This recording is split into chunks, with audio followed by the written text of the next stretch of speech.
Hi, everybody. Yep. All right, we're just gonna fix something over here, but I want to welcome you all to the Senior Center. I'm Jill Irving Bishop, the Director of Senior Center, so welcome to this center, and welcome to this format, which is amazing, to have such a great group of panelists and resource providers. So if you need the bathroom, outside these doors down the hallway are the bathrooms and a water bubbler. We ask that you please silence your phones, okay? And then I'm going to introduce Susie Ottman is the Director of Human Services, and she's going to be our moderator for today. Welcome, everyone. Right over here. Welcome, everyone. I'm going to be doing the on and off with my glasses here. Thanks for coming today. So today's workshop and panel discussion is to provide some basic understanding of affordable and subsidized housing. How and if you might qualify, where to go to if you do, what opportunities might be out there in the community to help you plan for safe and stable housing as you age. The idea to host this event really came from in the Human Services Office. Again, I'm the Director of the Human Services Department next to Town Hall. And one of our services that we provide is in partnership with the Housing Assistance Corporation. Many members are here today. We'll get to our introductions. But what we found were many seniors or soon-to-be seniors coming into our office asking, what affordable housing is out there? What do I qualify for? And it's a much lengthier conversation, and we partner with HAC, as I said, and Helen Molina, who will speak later, is is the housing case manager. And we thought, because we were getting these frequent calls of people that weren't in crisis, weren't at imminent risk, but were really trying to be thoughtful and planning for their future, we thought of trying to pull together some of the housing programs to do this type of educational opportunity. It's not going to be exhaustive. You're not going to walk away with like a real tight understanding because it's very confusing. But hopefully what you'll walk away with is where to go to, where to turn to if you have additional questions to understand if you might qualify for subsidized and affordable housing programs. Let me see. And I think without further ado, we're going to take questions at the end. Hopefully our PowerPoint will be up and it's just going to follow our agenda and our speakers. Jot down any questions that you have, and then we'll save time for Q&A at the end. So who I'd first like to introduce is, and under the topic of understanding affordable housing options, we're going to hear from Bobby Richards and Leslie Pierce from the Falmouth Housing Authority, as well as Heidi Archibald and Caitlin Pierce from HAC. And we'll start here with Bobby Richards. Thank you. Good afternoon.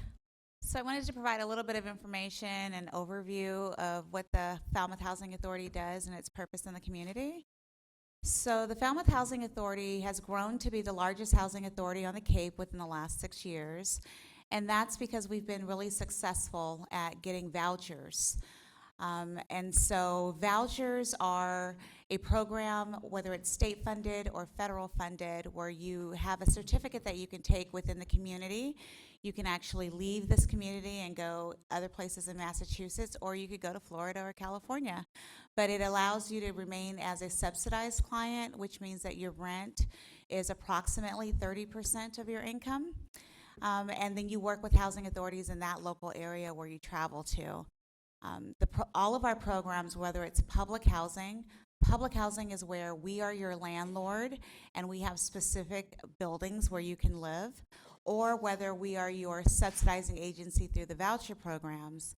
Most of your income has to be in the 30% area of the area median income, and we did bring a few charts to pass out in the back, but I can tell you what those numbers are. So we go up to 80% of the area median income. Most people refer to that as the AMI. And for the AMIs, the 2023 numbers were released by the federal government. And it means that as a single person, you could earn up to $64,450 and still qualify for subsidized housing. Most of our individuals that are in our programs fall into the extremely low category, which is closer to 30%, and that means that their income is around $24,200. And then the next tier from there is the very low, which is 50%, and those people fall in the range of $40,300 per year. So what's helpful is that many of the seniors that we work with fall into one of those three categories. In Falmouth, we have 5 buildings, and our buildings are old. Our buildings have been here a very, very long time. They are in need of all kinds of repairs. So we spend a lot of our time looking for grant monies to help us to improve the properties. But most of our buildings were built in either the 60s, the 70s, or the 80s. And so as we know, it's coming up on, I think, about 40 years since the 80s, right? So it's a lot of time that these have been used as subsidized housing. So if you're not familiar with our buildings, we have one down the street at 138 T-Ticket, which is right across from the Burger King. We have one that's by the Casa Vallarta restaurant. It sits in the back, and there's 10 buildings there. It's called our Rosemorne property. There's 60 units there, but one we use as a community room and a laundry room. And actually on that same property, we have a 2-story house, and that house has 8 bedrooms, and we use that as a group home for the Department of Mental Health programs. And then closer to our office, off of Scranton, we have Salt Sea, which is closer to the harbor. And that building has 30 units, and right shared with us is the Harborview Apartments, and there's 80 apartments there, and that's co-located where our admin building is. And then finally, our last building is 238 Lakeview, and that building has 24 units. We also have family houses scattered within the community, and there are 25 of those houses. And those houses, just to give some overview, those houses were built through a program with the state of Massachusetts in the early 80s, and they were bought as bulk. I think it was the 80s and maybe early 90s. And we got them as they were. And then what happened is that the state didn't really release a lot of funding to repair them. So a lot of them are in poor condition because the funding wasn't there, but the state has a renewed interest in improving its scattered sites, which is what they're called throughout the state. We've been successful, I'd say, in the last 3 years to have 4 of the houses completely renovated. Each renovation is between $140,000 and $250,000 in order for them to go in and fix these homes. So we just keep sending them to them and waiting for them to fund them, but we're trying to get all 25 repaired on their schedule. We get our money from the state government as well as the federal government, so we are considered to be a municipality unto ourselves. So many people think that we are an agency of the town, and technically we are not. We are our own governmental body, but every housing authority works in partnership with the towns in which they are located. So that's a little bit of overview about the houses. You want to add? Hi, good afternoon. The only other thing I'd want to add is, just so you can sort of think about it in your mind, is we are the agency in town that provides subsidized housing for low-income families. So you would have to fall within the guidelines. You would have to fill out an application. It's not immediate housing. You do wait on a wait list. And have to keep in touch with us as to any changes that you might foresee with your address or your situation, because you move around on our wait list based on what your situation is, and we call those preferences and priorities. And some of those are you homeless? Are you living in substandard housing? On our applications, we're going to ask you some questions so we know where your placement will be on the list. It's not just strictly date and time. So we're the agency in town for low-income families, and we subsidize your rent, whether it's in an apartment or through a voucher program like Bobby said. And then we also encourage people to spend their 62nd birthday with us because that's when we get your applications in. That's when you normally qualify for a lot of at least the federal housing programs. So we always say, as part of your birthday, please come and see us and get yourself on some applications. Well, we could try. I wanted to remind everyone that we do have a website, and we do allow you to register for our waiting list through the website, but we also have paper applications that we're more than happy to help you complete. Let's see. One of the other things is that we do not develop. So some people wonder, well, how come you just don't build any new buildings? So we're not a technical developer in the town, even though people drive by our properties and say, well, that's a lot of land. It was just never really developed. And I don't know if the current board is going to make decisions about developing maybe in the future. It's not that we can't develop, but it requires that you form a nonprofit corporation, and then that nonprofit corporation puts out a development schedule. But the Housing Authority itself is not a redevelopment agency, which is why a lot of those properties were never developed beyond our current stash of units. The other unique thing about our buildings is that all of our buildings, no matter how small or how large, they're all one bedrooms. So at our Salt Sea and Lakeview properties, they look like teeny tiny doll houses. Those are one bedrooms, even though some of them have a half wall. At Tatticat and Harborview with its gorgeous harbor views, and Tatticat, that some of the units are so large they look like penthouse corner suites. Those are still one bedroom units. One of the sad things that we'll share with you is that in the 80s, they only had the foresight to develop eight units within 163. That would be Harborview and Tatticat combined. Only 8 of those units are ADA. Our entire portfolio has about 302 units, and out of that, still only 8 units are ADA. So we constantly ask the state for funding to allow us to maybe put a modular on one of the sites where we can accommodate a live-in aid perhaps, as well as a tenant in a larger unit. But back in those days, they weren't designed to have a lot of parking. I think they think when you hit 62, you no longer drive, so there's not a lot of parking at the sites, and there's definitely, it didn't address the need of aging in place. So, thank you. Can I ask a follow-up question, Bobby? You mentioned that the Falmouth Housing Authority is not a developer. Can you make the distinction between the Falmouth Housing Authority and the Falmouth Housing Corporation, who is also here in the back?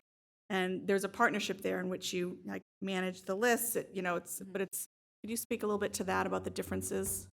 Sure. So I think in the early 80s or early 90s, the executive director at that time, Bob Murray, he had a driving desire to build in Falmouth. He recognized that there was a strong need for affordable housing, and he recognized that a housing authority is not a development agency. So what he did is he created another agency, and that agency had its own board of directors, whereas a housing authority has a board of commissioners. So a director would be with a nonprofit organization, a commissioner would be with a governmental body such as a housing authority. Yes, ma'am.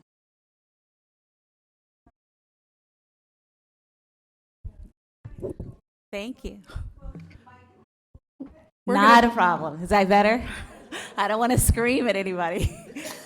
No problem. So Mr. Murray formed a nonprofit, and that nonprofit had its own board of directors, and they came up with a development to build within the town of Falmouth. So they became a separate entity. And so they're still thriving today. You know, across the street, they're building a beautiful building. But their focus is to do development that's affordable in the town. And every town needs a body like that. The housing authority itself does not build. One of my hopes is that that land in front of Harborview, someone will develop that for veterans housing. There's a lot of funding for veterans housing right now. But the housing authority does have areas where development could occur. It just takes a commitment from the board to develop another agency to do so. or to partner with another agency to do so, whichever direction they choose. But that's the primary difference. So they are a nonprofit organization, we are a housing authority, and so the funding is different. They can fundraise, whereas a housing authority doesn't fundraise. Does that make sense? Thank you. And we can field some questions later about the different properties of the Falmouth Housing Corporation. I'm sure they could help to answer some of those. That sounds very loud from up here.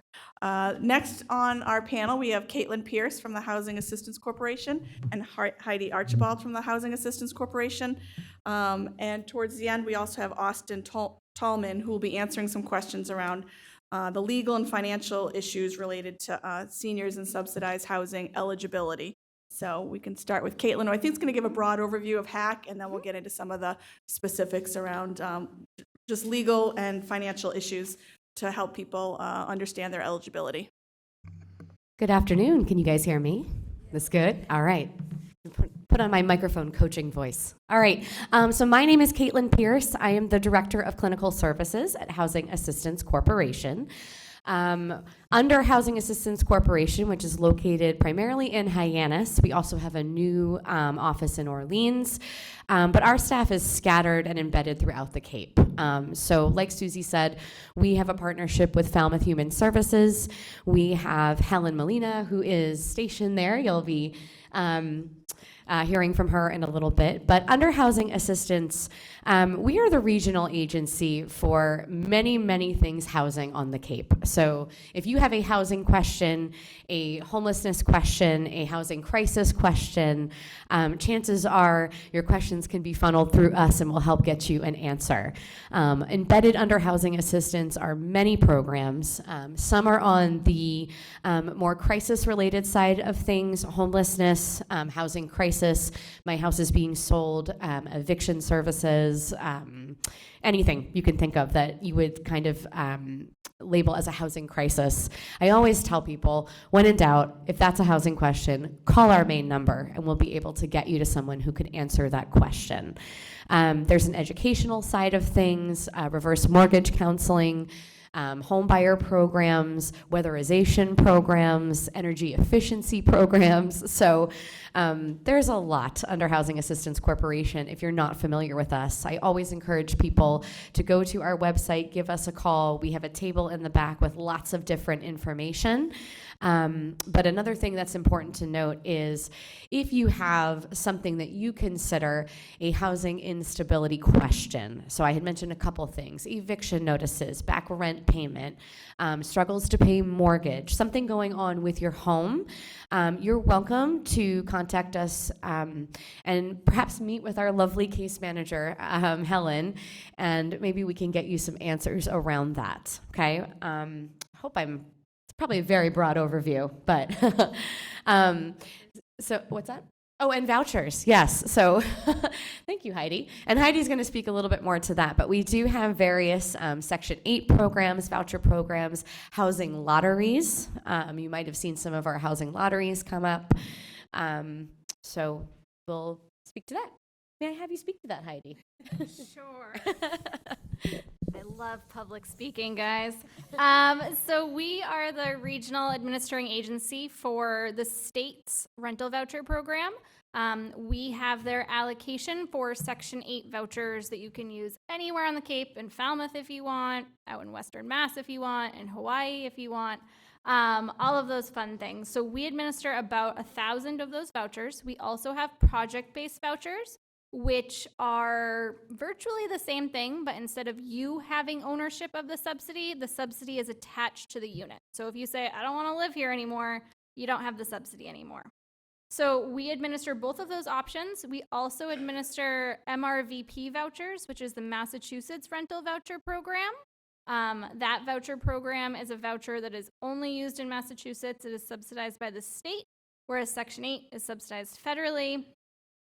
So that's our leased housing department. Additionally, as Caitlin said, we offer a lot of housing counseling services. We offer reverse mortgage counseling, which is a one-on-one counseling session. If you're a homeowner and you think a reverse mortgage may or may not be the thing for you, Our counselors are the ones to talk to. It's unbiased information. It makes no difference to us if you say it's the right thing or the wrong thing.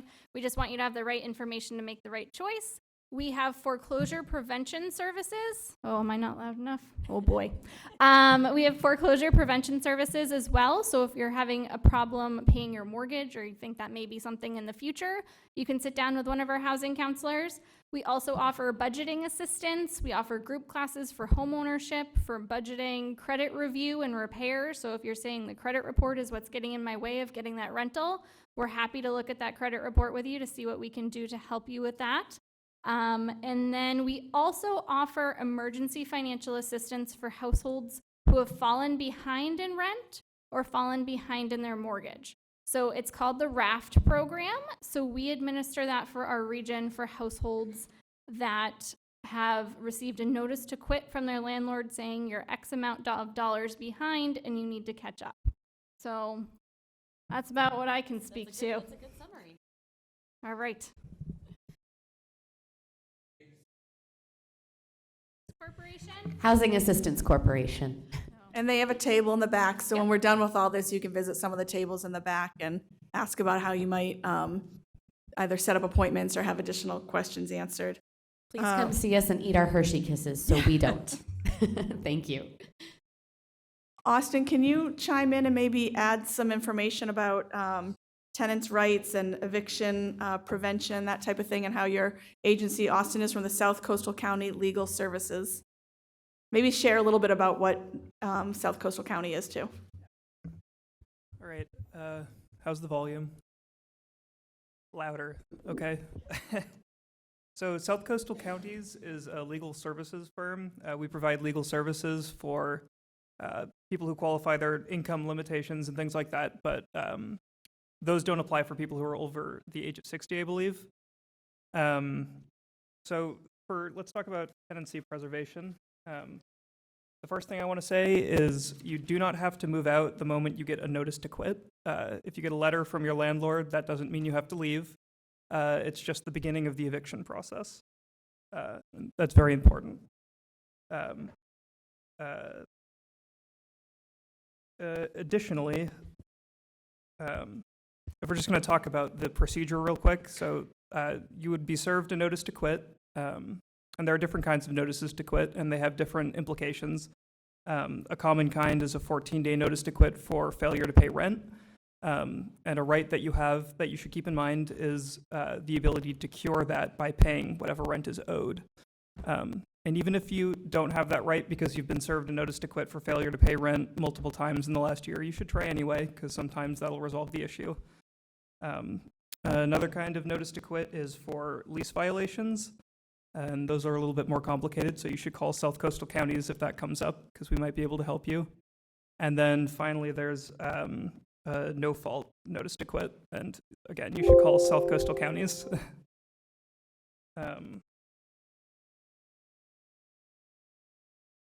I also want to talk about, so often landlords will file evictions in district court, and if that happens, you have a right to transfer it to housing court, and we suggest that you do. And again, you can call South Coastal Counties and we can help you with that.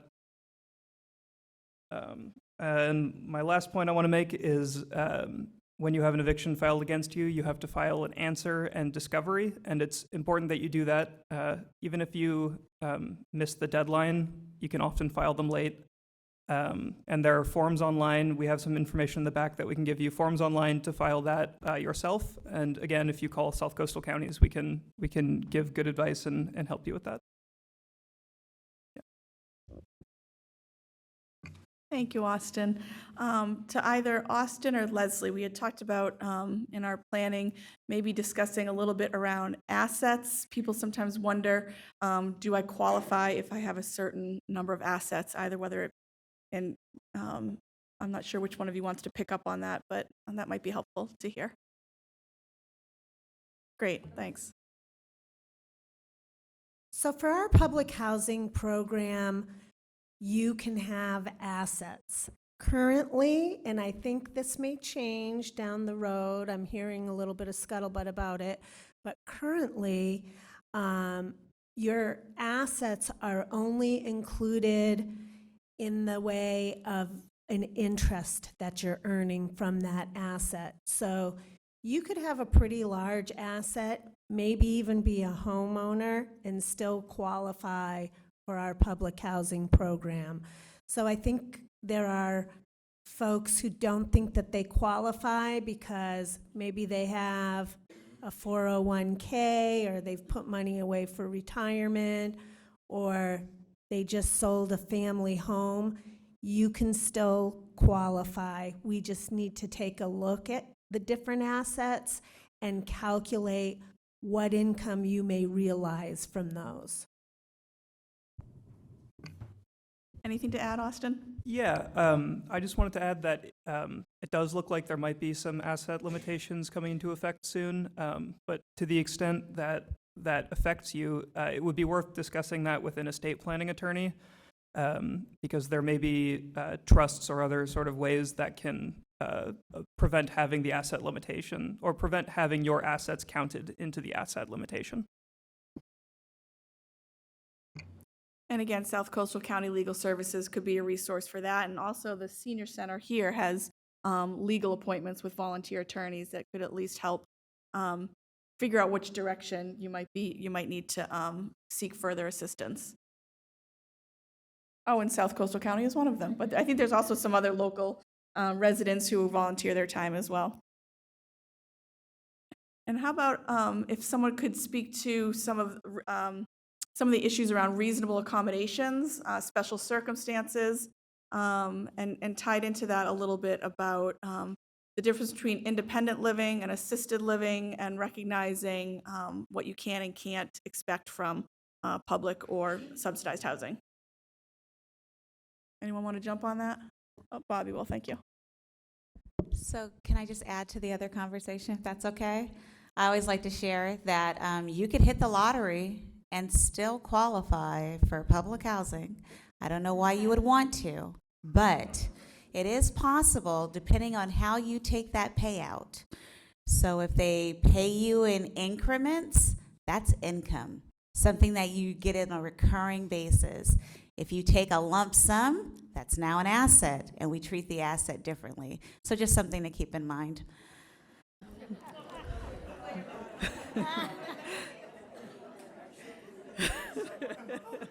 Thank you.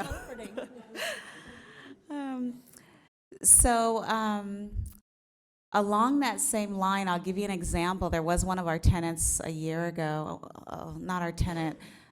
Our tenant is somebody that lives in one of our buildings. A participant is someone that participates in the voucher program. But anyway, they did hit the lottery, and they got about $50,000. It wasn't a large amount. It was a large amount for them, but not in terms of the asset values for the program.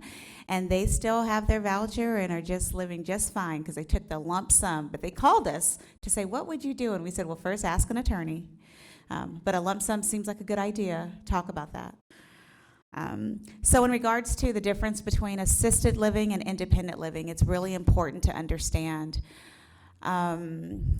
As hard-lined as it sounds, when you are in a subsidized program, you have to make a decision, and it's a decision that you would make with your family on whether or not you need an assisted living environment. That means that there is somebody that is a staff person that is assigned to help care for you.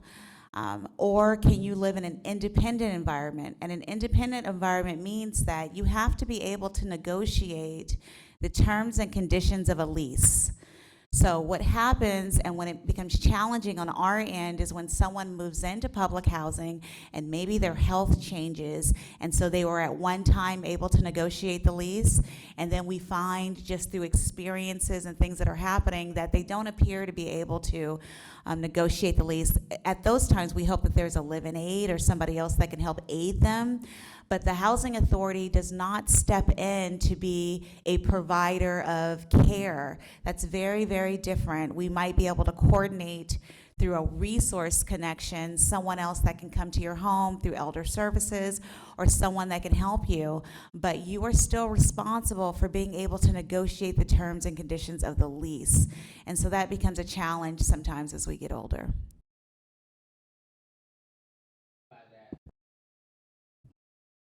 So that doesn't, well, what it means is that if you have a lease agreement and you either do not understand your lease agreement, but maybe 5 years ago you did, we'll try to see if there's someone that can help you with that. I'll give an example. I have a tenant that screams throughout the night, and it is really becoming an issue with the neighbors. And so our approach is that we are concerned that, make sure the tenant is not injuring themselves. But when speaking with the family, this is part of the disability, so our conversations now are, is there somebody that can maybe assist this tenant on a more regular basis? Because it's a violation of the lease for the other neighbors when the person is beating on the walls or screaming through the night and they don't have any assistance. Or are they able to thrive in an independent environment anymore? Maybe they need the services that come along with a more assisted living environment. It's always a really difficult conversation, but it's just an example of sometimes you're not able to follow your lease anymore, and you need some assistance making some other decisions. And I'll get right to you, Austin. I just want to mention here that we also have representatives from Elder Services of Cape Cod, and they have a table here. And perhaps during the question and answer, if there's any specific questions around how to resource some of those services, they'd be available to answer those questions as a group or individually at their table. And just to touch on reasonable accommodations, if you have a disability of some sort to where you could typically enjoy an apartment, but you have like a minor mobility issue or something like that, reasonable accommodation is just a process by which you can ask your landlord to make a small adjustment to something. For example, say you have difficulty getting in and out of the shower, you could request that grab bars be installed to make it safer. And your landlord would have to work with you to find something that would make it so that you could safely enjoy your apartment. Thank you. I think we're going to move into some prevention services, but first I want to see, Heidi, is there anything more you can add about foreclosure prevention or any about the educational services, real briefly? Or Sure. maybe that's all we need to know, is that they're there. I gave a very brief summary. I mean, I think the one thing I can say for foreclosure prevention services is it's never too early to reach out for help. So frequently we see folks reaching out kind of at the end of the foreclosure process, and it's much more challenging for us to help folks get out of that situation than at the very beginning when somebody's struggling to make that very first payment that they fell behind. So if you are in that situation, reach out sooner than later. We're happy to help you through budgeting, through kind of talking to your lender about a modification if that's something that's possible. Some people say, I don't want this house, it's too big for me anyway, I think I might want to sell it. We do have a real estate department. Additionally, that's really, without going into really specific details, I would say that's probably the best I can say about foreclosure prevention. For reverse mortgage, it is required for anybody getting a federally backed reverse mortgage that they go through a counseling session. We are the only counseling agency on the Cape that offers those sessions. So if a reverse mortgage is something that you think is right for you, or you think maybe, I highly suggest taking a counseling session. Depending on your income, if it's something that you say, I don't know if this is right for me, I can't afford it, you may not even have to pay for that counseling session. So definitely do your due diligence and reach out for additional information. That's great. Thank you, Heidi. It's a perfect segue into prevention services and the services of Helen Molina from HAC, who is also in the Falmouth Human Services office. Helen's role is exactly what sort of Heidi and Caitlin were speaking to. It's never too early to reach out. And so Helen's role is as a housing case manager, housing stabilization, and preventing further risk of housing. So Helen, can you speak a little bit to what a day in the life of Helen is like, which I've seen? Well, having that you said that, I would just like to say that as far as this day is concerned, I am really struck sitting in this room, and I want to share with you that all of these panelists and all of those tables, there are no competitors present in this room. These are various different agencies with different perspectives, different sources of information, resources, but there's an incredible partnership in Falmouth, and yeah, probably in other Cape Towns too. But there's an incredible partnership in Falmouth of the players here today to try to help all of you get to a good, stable, and comfortable living space for the duration of your years. And some say it takes a village. Well, this is one fine village, and I'm so glad I've planned to age out right here. Now, when it comes to the kinds of housing, homelessness prevention or housing instability issues that we address, they are multiple, and a lot of times my role as a case manager involves connecting clients, if they haven't already, to one or four or five of these other folks. And it's a pleasure to do this kind of team playing. But what we do, if someone has concerns that the housing they currently have is not going to last forever, or they know for a fact it might be only going to last another year, or there might be one of those dread notice to quits around, we get together, we collect some rather personal information. We need to, for the various types of services available, collect personal ID information, income information, and we also collect a little health and mental health information, because all of these things come into play when we're deciding how to stabilize your housing for the next or the last or the ongoing chapters of your life. So we collect that information. We make sure that you have connections to the other players around the room or up the table that you might need. And together with you, we work on a plan. Sometimes that plan is, how can I stay right where I am forever? And that can be financial stabilization, it can be changes in leases, it can be homeowners, even referring them for things like the ADU, which other hack people can talk about. And it can be making a game plan for what's going to work for you, to the best of your knowledge. None of us know when we're going to trip and fall down the stairs and end up with a traumatic brain injury, and the lights kind of go out, and we have to change a game plan. There are players in this community that will help with that. But the important thing is, if there's some sort of a financial concern, Heidi mentioned the RAFT program. There are funding sources available, and that's available both for tenants, and in some ways it supports the landlords, but both for tenants and for homeowners. And there are ways that we can assist if there's a short-term sort of crisis going on. So there are many things that we can and do and will do. And once you come in and we get you plugged in, and yes, we do sometimes have a wait list in Falmouth, but it's not long, and we prioritize it and we get through things. But I do have to tell you, and be glad to answer any questions later, that you need to be prepared, because this is a dread phrase for seniors in particular to hear. Once everything's signed up and I've got you ready to go and we're going to work on a plan, I will look at you and say, congratulations, you've been hacked. And I want you to know, contrary to what any of us seniors might think, I believe that's a very good thing. Thank you, Helen.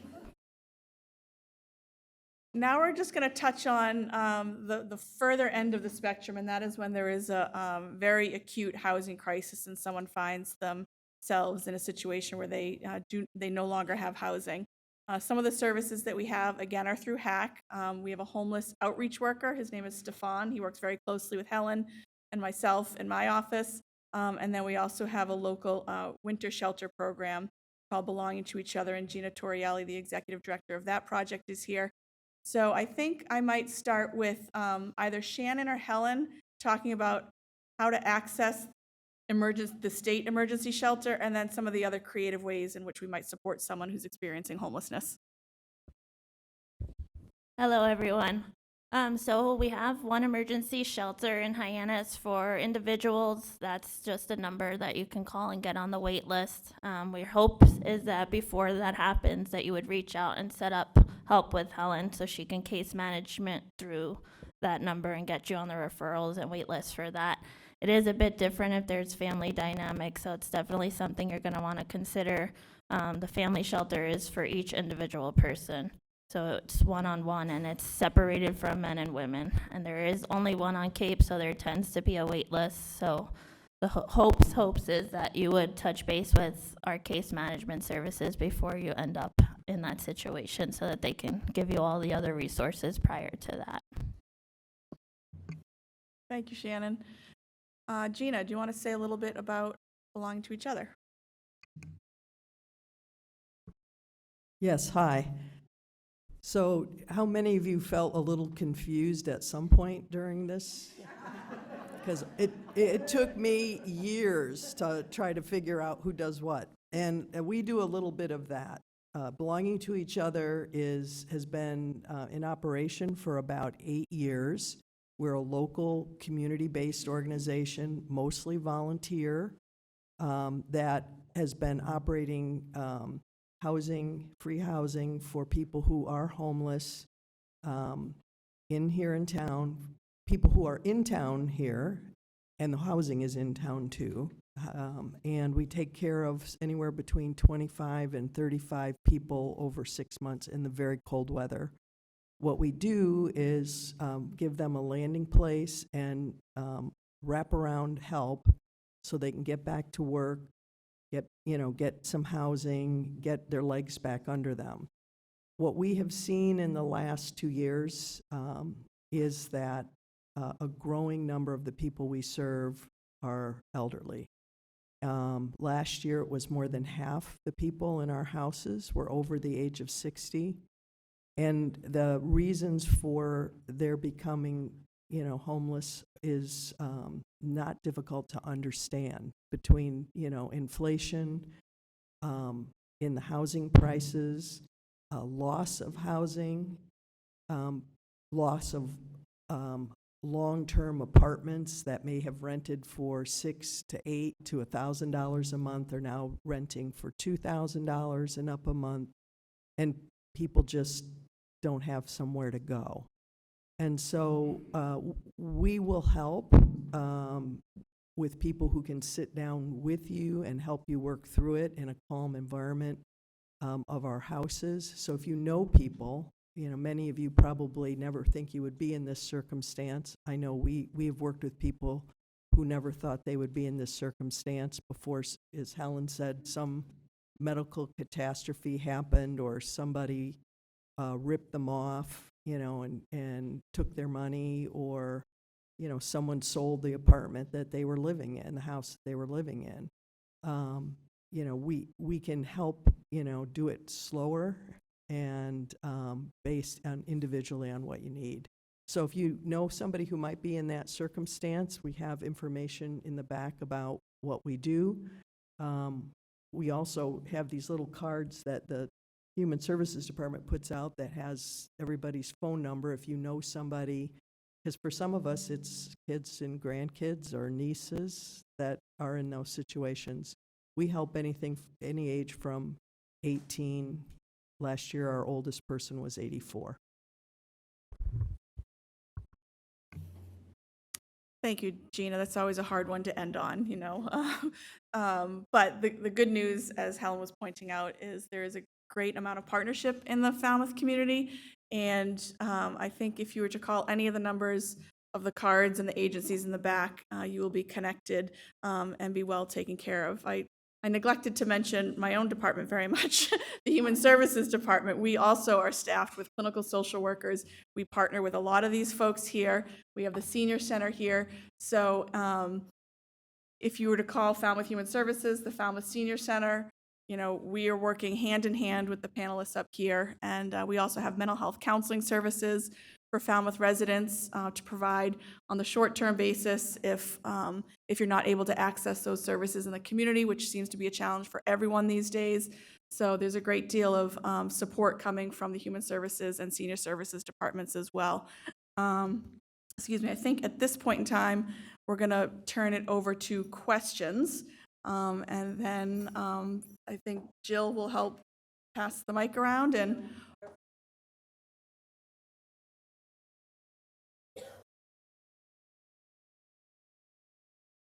Or if you have a loud enough voice, we can repeat it for you. For the lady from belonging to each other, how do you recruit landlords?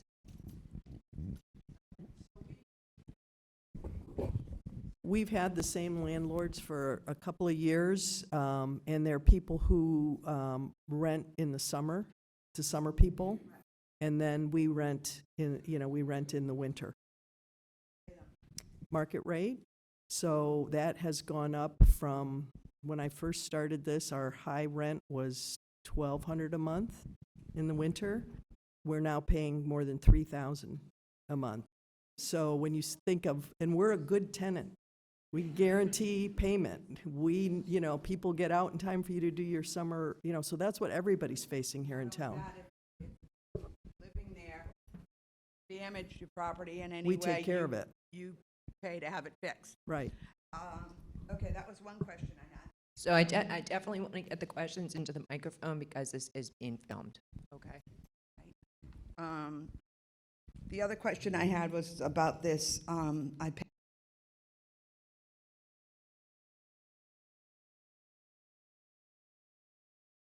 Please tell me that this is one application that makes you looked at by every one of the agents. That's a Short great answer is question. no. If you could repeat the question. The question is regarding the common application, which you might have grabbed in the back, and I'm going to turn the rest over to Bobby. So that's the CHAMP application. That is for state housing programs. That's a waiting list that has over 250,000 people on that waiting list. It could take a long time for a name to come up on that particular waiting list. But for Falmouth, that particular application is used for our Salt Sea, our Lakeview Ave, and our scattered homes, the 25 houses. There are preferences associated with that application, so people do move around on that list, but that is the official state application for housing. It's quite lengthy. All right, but so you would have to fill this out plus an application for all the Falmouth agencies? For So each I of can the just tell you about ours. For us, that represents 3 buildings or 3 programs. But we have a separate application for the federal public buildings. And then we also have another application for the project-based, which is where we work with local landlords when they have more than 2 units available. That's another application. So if you came into Falmouth Housing, as I said, share your birthday with us because you'll be there a couple of hours. But you get everything in at once, and then it's just a matter of doing waiting list updates. You can also do those online. But it is quite a few applications, and I believe a number of the agencies have their own applications as well. Believe it or not, I've already had my 62nd birthday. So can I make an appointment? You can. You can also walk in. We're open from 9 until 4:30. You just ask for someone to assist you with applications. Well, that actually was my first question, but also what kind of priorities do people with disabilities have? So we don't have any units that are non-occupied that are disabled, but I can tell you, I think in one of the packages there is a list of our preferences. So some of the preferences are VAWA if you're a victim of violence. If you are homeless or you're living in substandard housing, which could be a lack of water or other resources that should be available in a home. We have one for program funding. If you were waiting on funding through a particular program, you had a voucher and it ended, or your family size expanded. But we don't have a preference specifically associated with disabled, Disabled helps us to figure out what type of unit you may be interested in, and we can talk to you about that. But you're eligible to be housed in any of our housing.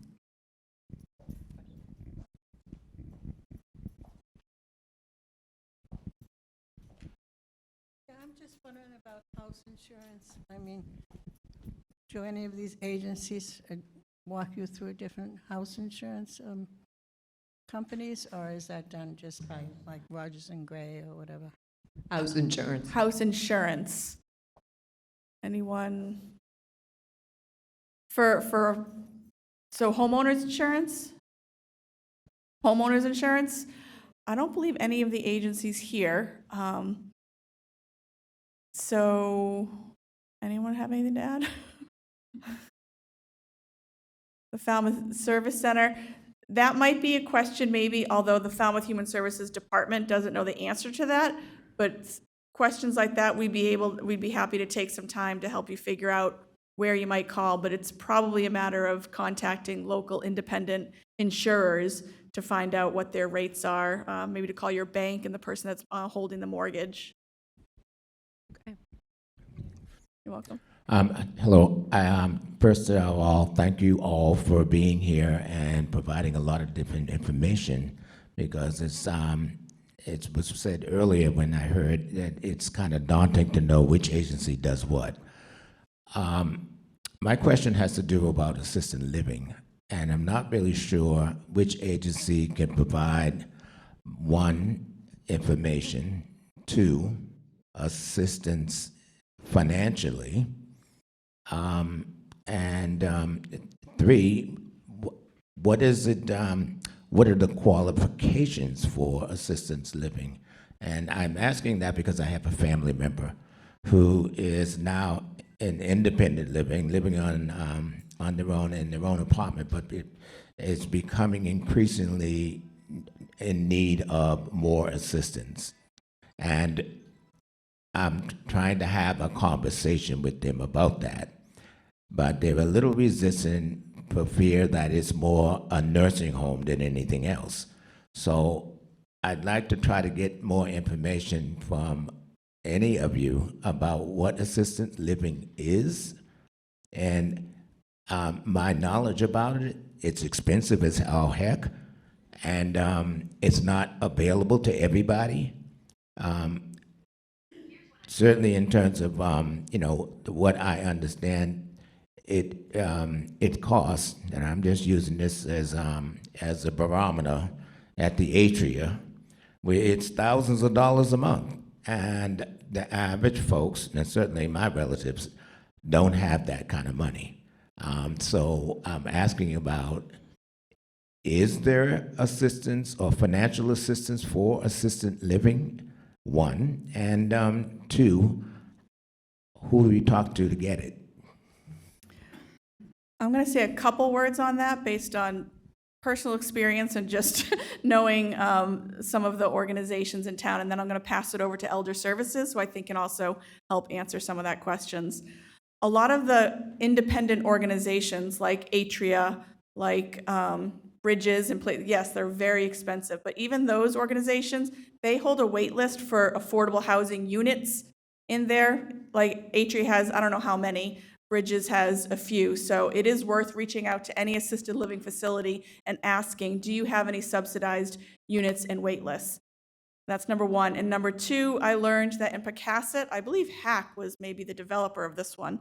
I think it's called Pocasset Senior Residences. And they are an affordable, I think they're the only affordable assisted living facility on the Cape. So they will have more affordable fees. So that's another one. I apologize that we didn't have that with us, but take my card. You can call me Pocasset Independent or Pocasset Assisted Living. Cape Cod Residences, okay, thank you, but it's in Pocasset. Cape Cod Senior Residence. Cape Cod Senior Residences, thank you. But you're right, a lot of the other ones are, they're very, very expensive. Elder Services can kind of take it from there, and a lot of it too is about bringing in in-home services as well, maybe.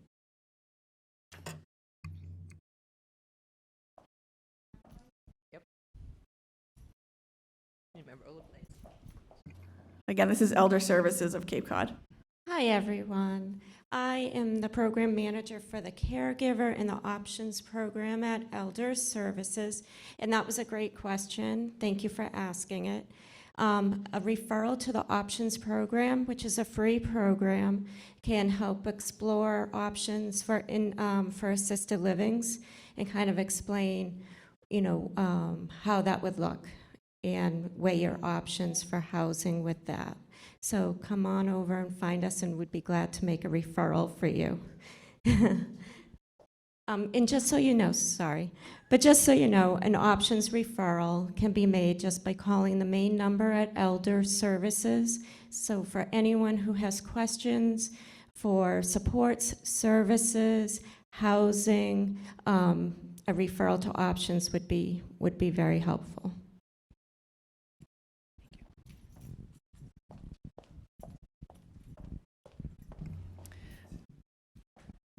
And before we get to the final questions, I want to just mention before people jump out, the Falmouth Service Center is also here, and they can speak to people about financial assistance. And then if there's anything that the Falmouth Housing Corp wants to add to the whole group about the housing list that you have and the developments that you have, it might be better to have everyone hear it than have people come up one-to-one. Susie, can I add about about his question in regards to assisted living? I just want to make sure that everyone understands that there are really great plans that can be put together when you are in a public housing situation and you're looking at the needs of the household in terms of a live-in aide or somebody that does a rotation throughout the day and night. I have seen units where they had people around the clock. People took shifts 4 or 5 times, and they were subsidized through something like Elder Services. And so it doesn't mean that if you don't get one person that's able to volunteer all of their time that you have to immediately look at the other option. There are some really great care systems where they can come into public housing and can help rotate through the day so that you are able to age in place and stay in your apartment. I just wanted to say I had no idea there were so many services available in this wonderful town where I've lived for 20 years now, and I too don't ever want to leave. I'm 74 now. I own my own home. I have a reasonable income. It's not going to last forever. So I'm looking into the senior housing stuff now while I still have all my marbles, so that when I do need it, I can have it. So I was hoping you'd talk more specifically about that kind of situation. Anyone on the panel want to talk about how planning, do you mean like applying for subsidized housing for down the road? The earlier the better. Pack. I'm going to maybe ask Heidi or Caitlin if you can speak to that, but I know that often the comment is the sooner the better in terms of getting on lists. And I would always encourage people to apply for waitlists sooner than later.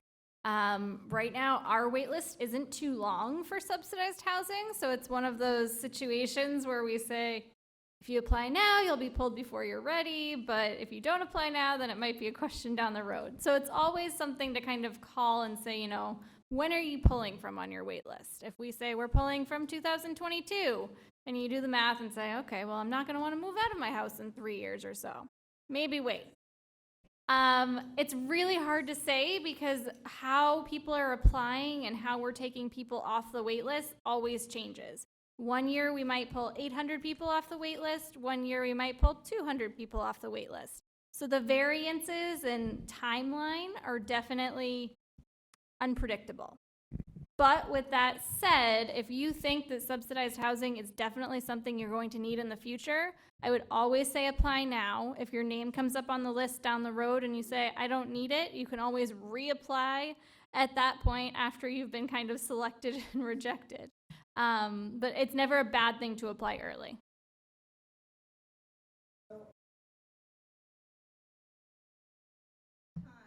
Start from scratch? It depends on the wait list. With our wait list that we maintain at Housing Assistance Corporation, you would be starting from scratch. Okay. Other agencies operate differently, so subsidized housing is a very peculiar world, and one wait list might work one way, and one wait list may work a little bit different.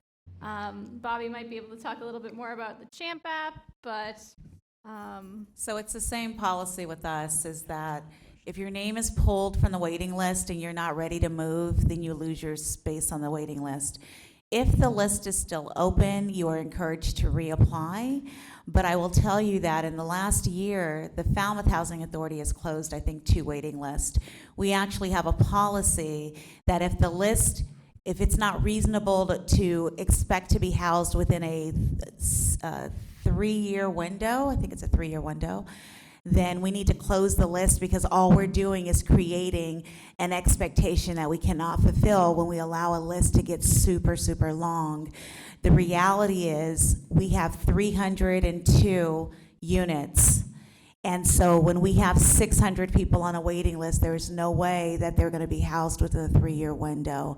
So we have to make those kind of decisions about closing the list. So it does get to be peculiar, because we don't want you to miss the opportunity to get yourself on an open waiting list. But also know that there is the possibility that that list will grow to an extent to where it has to be closed. So if you decline the housing, then you may not be able to get back on that particular list. So we have some people who decide they want to move into subsidized housing, and they rent out their house. Now, the rent is considered as income, but a lot of times it's not an income at an income level once you do a subtraction for the renovations of the house and the annual upkeep of the house. You still find that you would still qualify. You may be in a higher rent level, but you're still much lower than if you tried to rent market rent in the community. Our fair market rent, our flat rent, excuse me, I believe is $1,200. That means that's the maximum amount you will pay for rent for a 1-bedroom unit. Well, you can look in the newspaper and find out that a lot of 1-bedrooms are going for close to $2,000. So it's still a really good deal that you would be at the top of that income. I have a question. What if, I'm following up on this lady's question, I'm in a similar situation, but what if it turns out people in the room aren't qualified after all the work for subsidized housing, and they're looking in to stay in Falmouth, and they're looking to contact rental places? Where do they start? There's nothing in the paper. Is there a list of places for rent in Falmouth that we can go through the list, call to see if there's any apartments? How do you start? So I'll just add on, and I'm sure someone else has a comment. I've been here 6 years, and for 6 years there's been a conversation regarding having a housing navigator, someone that maybe their salary is drawn from multiple agencies, so that there is a central place where people can go that are looking for a unit. It has just never realized itself, but I don't believe that the type of service you're asking about is currently something that is available in the town of Falmouth. We all kind of work together, but we're looking at the same resources that you are. When we have a voucher holder who needs a unit, our advice to them, honestly, is to please work with a realtor, because realtors normally have access to information about upcoming units before they hit the market, and that's the best advice that we can give. Otherwise, it is, by the time you get to Craigslist, I think Woods Hole just closed the list to the community, where that used to be a really great resource, but then they were realizing that they didn't have housing for the people that needed it in their programs. There just isn't something available in Falmouth yet that is a central location. I would say that, too, that Helen's role in terms of that is a housing stabilization component, and while Helen doesn't have access to anything more than the rest of us, and that's just really the regional crisis that Kim Fish, our housing coordinator, could speak to, that there just is not enough housing stock to serve the needs of the community. But a consultation or an appointment with Helen to kind of offer some guidance and some tips that maybe you can do some things on your own, and then come back and that type of thing. So that could be an option as well. Yes, thank you. I'm looking into reverse mortgage. Would that affect the application? And if so, how? And would it be better to apply first or get the reverse mortgage first?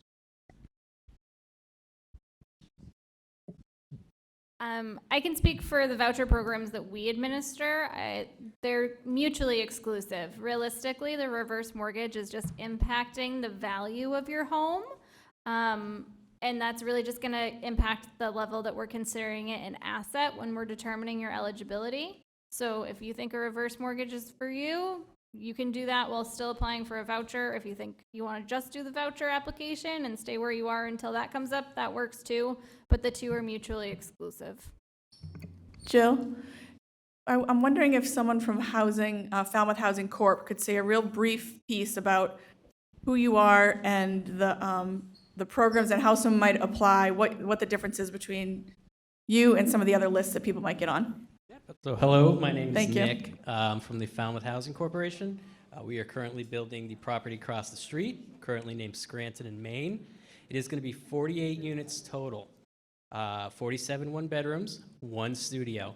16 of those will come with the subsidy attached, and those are going to be a separate wait list from the 60% units. We expect applications to be available come February. The deadline for the applications is March. An important part of this is we can only accept complete applications. So if you have any questions, please give us a call. And then, like I said, once all the applications are accepted by April, we do expect to take occupancy July. Thank you. And they do have Schoolhouse Green and some other developments that have wait lists, but as you're approaching age eligibility, you'd probably want to visit the Falmouth Housing Corporation, different than the authority, and get your name on any available lists that they have. Thanks, Jill. Someone in the front here? She's coming. Yep. I just want to say this for the benefit of the lady who's talking about rentals. Really, it's Facebook Marketplace and Craigslist have a lot of scams on. So Very I good went through point. a realtor and I got a winter rental. It's the only way I found a real solid rental. Be very careful if you go on Craigslist or Facebook Marketplace. Deflag them later, Yes. but what I found is a lot of scams. Yes, a word of warning, be careful with Facebook Marketplace and Craigslist. Your best bet is really working with realtors or calling Falmouth Human Services and Hack, and we can offer some guidance. We wish we could find an apartment for everyone, but we certainly can offer our guidance. Hi, I want to go back to finding rentals. I have a voucher, and I've contacted several real estate agents, and none of them do rentals. Do you know any real estate agents that do rentals in this area? Helen, is that a question you can answer? I know there's a few. Yes, and frequently when I'm working with seniors, this is exactly the sort of thing that we can be dealing with. A couple of things. There are a couple local rentals, realtors that do rentals. And in most agencies, there's someone, if it's a larger agency, that specializes in rentals. So they do exist, and they're in legitimate offices here in this area. And when I say this area, as much as I love Falmouth, some of our folks get housed in the Bourne-Picasset like area in Sandwich and Mashpee, and they can still have all their, a lot of the contacts. There are some good realtors who care about this kind of thing. Also, when people come to us, if they've seen something on Facebook or they've seen something on Craigslist and they wonder about it, we're glad to explore it for them or with them to show them what the scams are and they are not. Because I also have to say, some of the most successful clients I've had in any age group getting housed have done so through Craigslist and their own hard efforts. But you have to be careful. So we're there to help filter that process with you and guide you through it. I want to be mindful of the time and make sure to leave enough time for folks to visit the resources in the back. I know South Coastal County Legal Services is available to do start intakes or schedule appointments, and the other resources in the back too. So I think there's one quick question and then, yep. The cost for your services? The cost for the legal services? No. All this information and all this support is free of charge. So thank you everyone for coming.